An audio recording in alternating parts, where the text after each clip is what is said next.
chanson.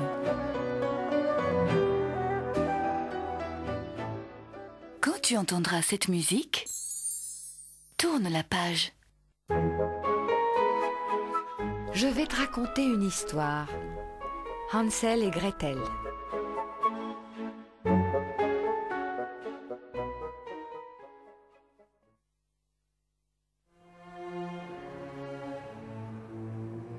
Il était une fois, il y a bien longtemps, un malheureux bûcheron qui vivait avec sa famille dans une petite maison de bois et de chaume à l'orée d'une grande forêt ensorcelée. Sa première femme était morte et il s'était remarié avec une femme qui était toujours de méchante humeur. Cependant, il était heureux car sa première épouse lui avait donné 2 enfants adorables. Son fils, bon et courageux, s'appelait Hansel et sa ravissante petite fille portait le prénom de Gretel. Une année, le pays fut frappé par une terrible famine. Quand vint l'hiver, le garde-manger du malheureux bûcheron était vide. Qu'allons-nous devenir? Nous n'avons plus de pain pour nourrir nos enfants. Il faut que nous trouvions vite une solution, sinon nous mourrons tous de faim, dit le bûcheron d'une voix triste. Sa femme, une affreuse marâtre, eut alors une idée abominable. Demain, au lever du soleil, nous conduirons Hansel et Gretel très loin dans la forêt ensorcelée et nous les abandonnerons. Ils ne retrouveront jamais leur chemin, ils seront perdus et nous serons bien débarrassés. Ainsi, nous aurons 2 bouches de moins à nourrir. Mais voyons, je ne peux pas faire une chose pareille. Ce sont mes enfants, s'écria le bûcheron. Alors tu préfères mourir de faim, dit-elle de son air le plus sévère. Le malheureux bûcheron versa 1000 larmes, mais, terrorisé par les menaces de cette méchante femme, il finit par se laisser convaincre. Dans la pièce voisine, Hansel et Gretel, qui n'arrivaient pas à dormir, entendirent les horribles paroles de leur belle-mère. Gretel, l'adorable petite fille, se mit à sangloter. « Oh, mon pauvre frère, je ne veux pas être abandonnée dans cette terrible forêt. J'ai si peur des sorcières. » Hansel prit sa petite sœur dans ses bras, la serra bien fort et la consola. « N'aie pas peur, petite sœur. Grand-père m'a appris comment retrouver son chemin quand on est perdu. On s'en sortira. » Pendant la nuit, Hansel sortit de son lit.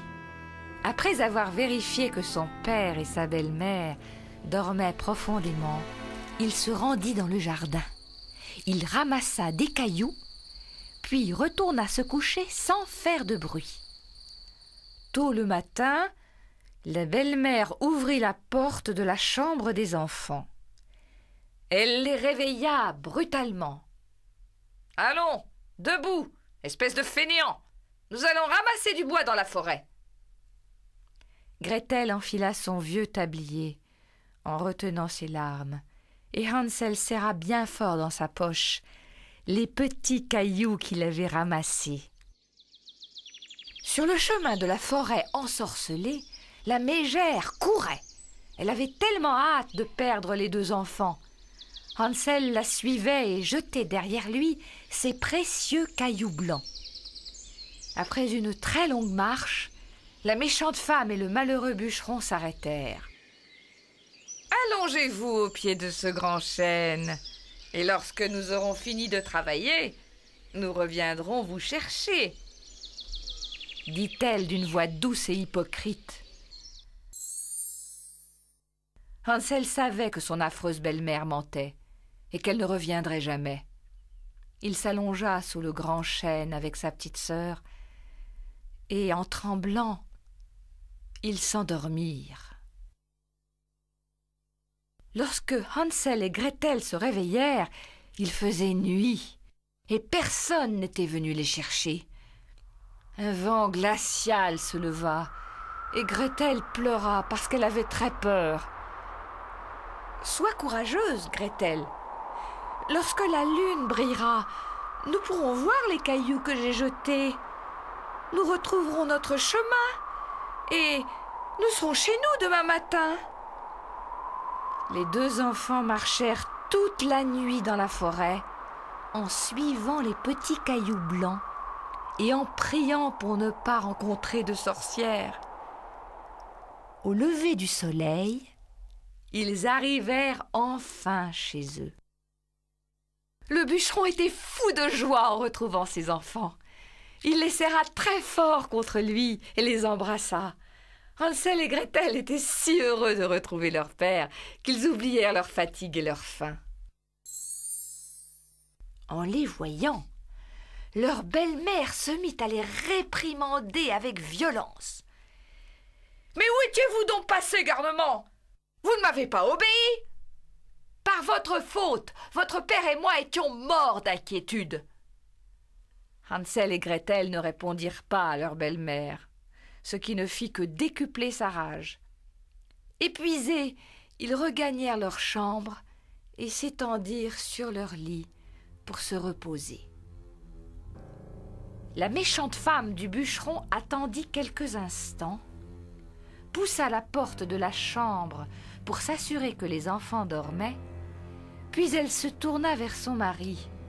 « Demain matin, nous les conduirons encore plus loin, et cette fois-ci, Hansel et Gretel seront perdus à tout jamais.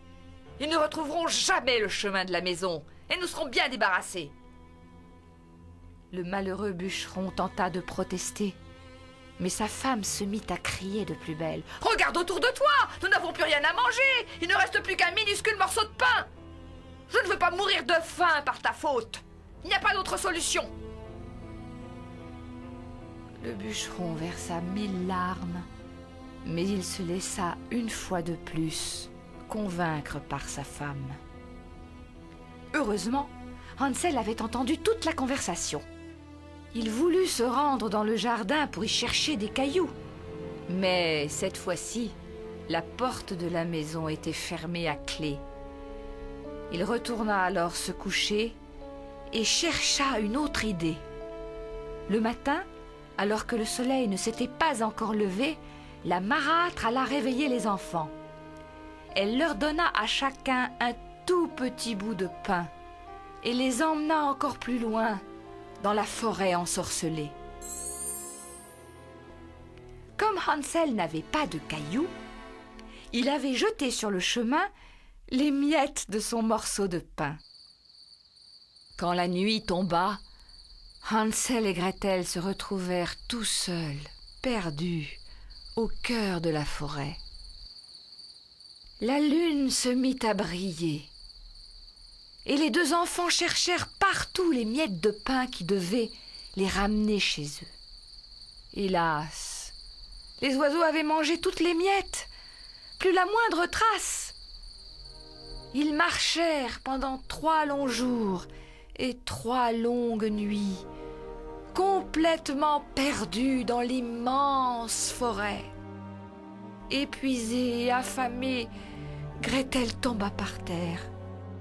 « Nous sommes perdus et nous allons être mangés par les sorcières !» dit-elle en commençant à pleurer. Malgré son courage, Hansel avait très peur lui aussi. On disait tant de choses horribles sur les sorcières qui glaçaient le sang d'effroi. Ne sachant plus que faire, ils s'allongèrent pour reprendre quelque force. Le lendemain matin, le chant mélodieux d'un rossignol réveilla les deux enfants. Hansel prit sa petite sœur par la main et chercha une nouvelle fois son chemin. Soudain, ils aperçurent de la fumée qui s'échappait d'une cheminée. « Nous sommes sauvés! Nous sommes sauvés !» crièrent les enfants.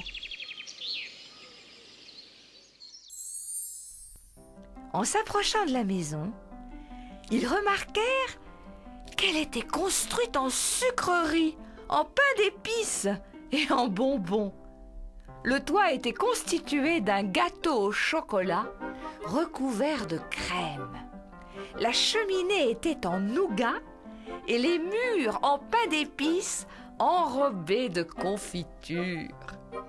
Hansel, qui adorait le nougat, monta sur le toit et dévora une partie de la cheminée. Gretel lécha avec appétit les murs couverts de confiture. Jamais il n'avait mangé d'aussi bonnes choses. Mais tout à coup, une voix étrange se fit entendre. Grignoti, grignoton, qui grignote ma maison. C'est le vent, répondirent les enfants en riant.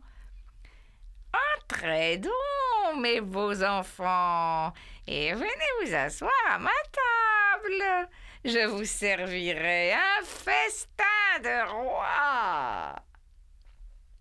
Encore affamés, Hansel et Gretel se précipitèrent dans la cuisine. La porte de la maison se referma avec fracas. Une horrible sorcière surgit. Son dos était bossu, ses dents étaient noires, ses cheveux ressemblaient à des toiles d'araignée, et sur son horrible nez crochu se trouvait une grosse verrue. La sorcière attrapa Hansel par le bras et le jeta dans une cage. Puis elle attacha Gretel au pied de la table du salon.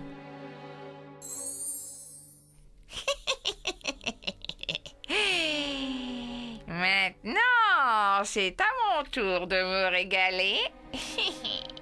Je vais vous manger, mais pour que mon festin soit meilleur, j'attendrai que vous deveniez bien gros et bien gras. Les premiers jours, Hansel et Gretel se retenaient de manger les friandises et les pâtisseries que la sorcière leur jetait. Mais, quelque temps plus tard, Hansel eut tellement faim qu'il se jetait sur tout ce que la sorcière lui présentait de mets appétissants, de glaces et de desserts. Au bout d'une semaine, Hansel devint un garçon tout potelé.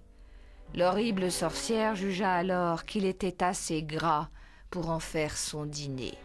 « Oh, la jolie pièce! Ce jeune garçon s'annonce succulent !» glissa-t-elle en regardant avidement son prisonnier. Elle alluma le four pour y jeter le pauvre Hansel qui tremblait de peur et détacha Gretel qui sanglotait. « Monte dans ce four, ma belle enfant, lui dit-elle, et dis-moi s'il est assez chaud pour faire cuire ton frère. » Je le veux bien, madame, mais je ne suis jamais montée dans un four et je ne sais comment faire. Pouvez-vous me montrer ? Demanda Gretel avec son air le plus innocent. Pauvre chatte, regarde, l'ouverture de ce four est si grande que je pourrais m'y glisser moi-même. La cruelle sorcière monta dans le four. Aussitôt, Gretel la poussa et ferma la porte du four. La sorcière se mit à brûler en poussant d'affreux hurlements.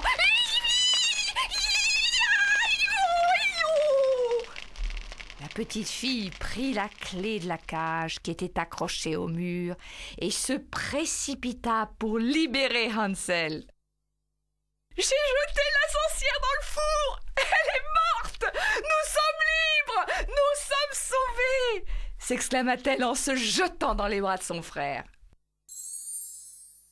Dans le salon de la sorcière, un grand coffre brillait. Curieux, Hansel et Gretel l'ouvrirent.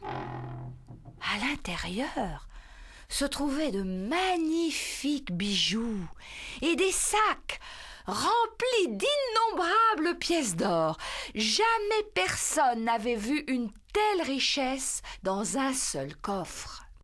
Ils remplirent leurs poches de ce trésor et s'enfuirent en courant. Dans la forêt, le soleil brillait. Hansel et Gretel, qui avaient repris des forces en mangeant, finirent par retrouver le chemin de leur maison. Lorsqu'ils arrivèrent, leur père ne put retenir ses larmes, tant il était heureux. Il se sentait bien seul sans ses enfants, et leur méchante belle-mère était morte. Gretel secoua son tablier, et des diamants tombèrent par milliers. Hansel retourna ses poches, et une cascade de pièces d'or roula sur le sol. C'est ainsi qu'avec tout l'argent de la sorcière, ils ne connurent plus jamais la faim ni la misère. Et pendant très très très longtemps, Hansel et Gretel vécurent heureux avec leur père, à l'orée de la forêt enchantée.